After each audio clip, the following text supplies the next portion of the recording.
Hello all, welcome back to my channel. It's been a long time since I made this video. I thought this is the day and I should make a video about it. This is the most requested topic for me, and that is how to start your own handmade soap or any kind of cosmetic business. And if you're somebody who is thinking of starting this kind of business, really I appreciate you, kudos to you, because you are building our country. Okay, so having you might be this cold feet is very normal, and what you need is you need a coach, someone who could help you through this initial teething problems, and that's okay. We have a lot of opportunities for you. I'm going to list down some of the things which I personally found very good. One is startupgov.in. Try that website and you can see there's a lot of information there. And we also have training programs and skill development programs which are being offered by MSME. These are all like very reasonable priced and offered by the government. So many people don't know about it. Only they will think that they have to pay a lot of money to get these things, but there are a lot of options, especially undertaken by the government for the skill development program, and where you can learn all this, even handmade soap making and cosmetic business, everything you can learn, because there are like certifications which are provided by the government at a marginal cost. You don't have to spend a lot of money or go for a big university or institution to get that degree. Okay, for this video is only about how to start certain legal processes and what are there, and I'm going to keep it very simple, which is understandable by everyone. So I'm not going to plague it with a lot of legal jargons. So if you're someone who is thinking of starting a handmade soap or cosmetic business, then I want you to stay with me until the end of the video, because I'm going to give especially crucial information towards the end of the video. Okay, let's get started. So first of all, we have to understand that when we are starting any cosmetic or any kind of handmade soaps or anything like that, is that coming under any act? Yes, it is coming under one of the major act, which is Cosmetic and Drugs Act. So Cosmetics and Drugs Act is something which was introduced in 1940, and this this act covers everything which you apply, all the products which you apply on your skin. Okay, and it is very essential that we have this act in our country, because you don't want anybody experimenting things on you, right? So especially when you come to cosmetics, even soap, if for example if you take soap, one of the key ingredient is sodium hydroxide, or lye, what you can say, caustic soda. That is highly dangerous. It's even if it's the soaps which are not cured can actually give you severe lye burns, which will give burns on your skin, and it might really affect your skin. And especially if we have somebody who is not trained to do all these things, handing out free soaps even maybe kids or someone, for aged people and all those things, if they're handing out these free items also, it is not that good. It's bad for the society altogether. So that's the reason why we have these checks and we have these acts in place to prevent people misusing, or even just for the business, if they're rolling out products into the market without doing proper testing on them, without following the proper safety protocols, then it needs to be called out. That's the reason why we have this act in place. So recently what had happened, Ayurveda, Siddha and Unani were not included. So when I say recently, like I think there was an amendment where actually they included that subsequently, that even Ayurvedic products and Siddha and Unani products, even though they're herbal and safe, they still have to be tested, and they come under that purview of Cosmetics and Drugs Act. Okay, and many people have a impression that soaps are not included in this. No, soaps are also included in this, because soaps are used for cleansing our body, and it is applied on our skin directly. So anything which is applied on our skin directly is coming under this purview of this act. Okay, so let's get started with understanding what this act is. So basically in this act, the Drugs and Cosmetics Act of 1940, it says that anything which are intended to be rubbed, poured, sprinkled, sprayed or even applied to any kind of human body part for the purpose of cleansing, beautifying, promoting attractiveness, or altering the purposes, all of them are coming under this purview. So this includes your Ayurvedic products and even kitchen made homemade products like Uptan and stuff. That also, if you're marketing, it will come under the purview of this act and this rule. Okay, and there basically it says that there are few stages in which you have to do it. One is the process of making, then we have altering, ornamenting, finishing, packing, labeling, and then finally for the sale and distribution, you're sending it out. So these are the processes which are outlined in this act. Okay, so first things first, what are the licenses what you need to get for getting started with this business? That's why we are here watching this video, right? Okay. Now, first thing what you have to do is you have to fill a form, application form 31, and you have to pay a fee to the government around 3,500 rupees for the application form and 2,500 for the inspection, because there will be an inspector who will be coming and inspecting your premises and your where are you doing it, how are you doing it, and all those things. Secondly, the cosmetics for which the license have to be acquired, they have to be mentioned under Schedule M2, and there are around 10 categories of this. You have to pick one of the category for which you will be applying for, and that really depends on your product. So it is not something which I can explain this in this video, because we have different types of products and there are different categories under which it will come under that. And then second thing is, apart from that, you should also have a diploma in pharmacy. Okay, so this is something which is very crucial. If you don't have diploma in a pharmacy, then you have to hire a person who will be there with you during the manufacturing process of that, who has the diploma in the pharmacy, and they have to be certified under Pharmacy Council of India under the Pharmacy Act 1948. Okay, so this is, many people don't know this. This is the thing, because I have seen, especially I was very surprised that the other day I saw like some online education provider who's saying that learn how to make handmade soap business, learn how to make handmade soaps, learn to make cosmetics, learn to make this.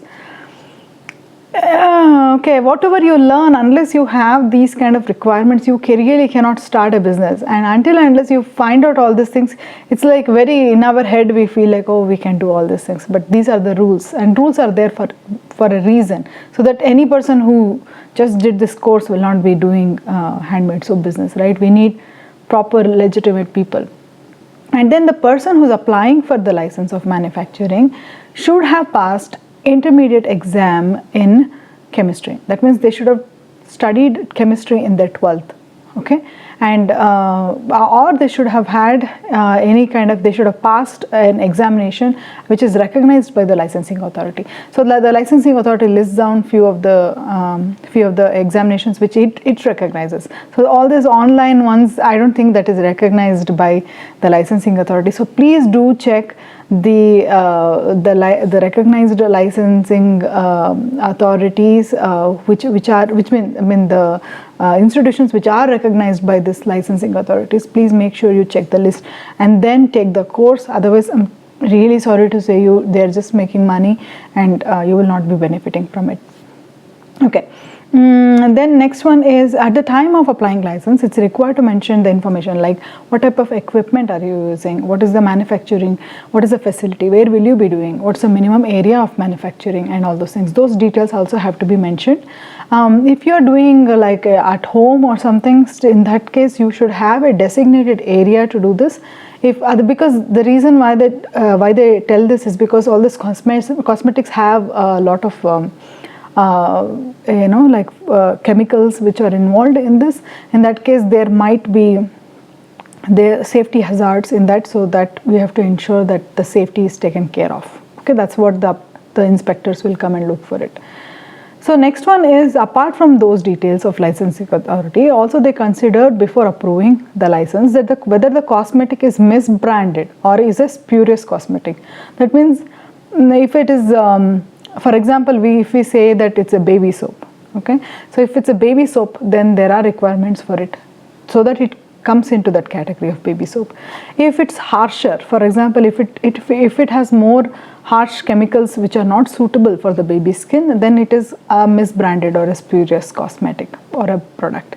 So without that licensing done properly, then it's there for our protection. By the way, we should not really think of this. Imagine this: if somebody sells you a product saying that it's a baby product, and you apply it on the baby, and the baby has like terrible rashes or something like that. So we want to prevent those. Okay, that's the reason why these acts and these rules are there in place. And it's a mandatory that you get this licensing done before you even start the business. Why? Because here comes the scary part. If you are found to be manufacturing or even selling products which can be applied on the skin, like soaps or cosmetics or anything which can be applied on the skin, if you're doing it without the license, then you may get a jail term, okay, of up to 7 years. So it really depends again on the level of intensity of the crime what is done here. Like if for example, if you distribute something and you the other person develops a rash or anything like that, even it's not just that, if you're someone who are engaged even in selling and distributing the products without the license itself is a crime. It's not even that somebody has to be affected from it. Still, without licensing, you can't do all these things. You cannot engage in the commercial production and manufacturing, distribution of cosmetics or soaps without the licensing. Okay, there will be a fine also, monetary fine also will be levied, and there will be jail term up to 7 years. So this is a very serious crime. So if anybody is doing that, please think twice before you don't have a feeling that, oh, okay, nobody will find out, or maybe I'm just giving it for friends and family. You never know what kind of friends and family you have. I have seen this, that many a times the cases are filed by the known people. Okay, it's not even, sometimes you may think that she is my friend, she is my this thing. We never know what they are inside. Right? So in that way, very careful that when you're engaging in this, know your laws, and you cannot come and argue in the court that I did not know this, because it's your job and it's your duty to know the laws. Okay, so that cannot be an excuse. So getting the licensing for any kind of cosmetics or soaps is a must, and also you should understand that if you are applying for a license, you should have passed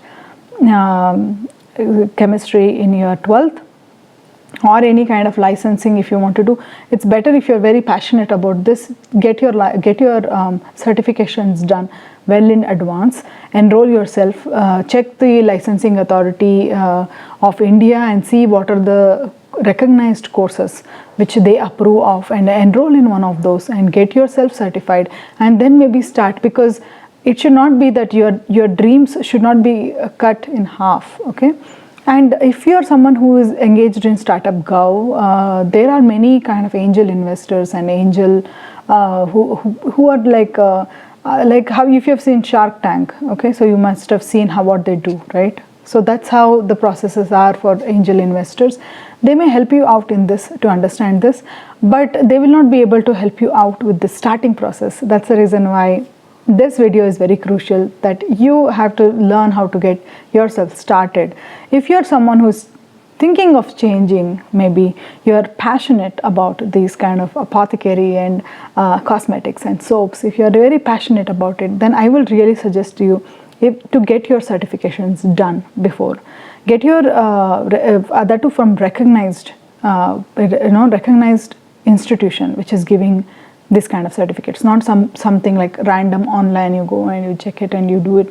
No. So the Drugs and Cosmetics Act of 1940 is a very robust act. It has a lot of provisions. It goes in detail, in fact, regarding even the products and regarding even the items which are used for the manufacturing.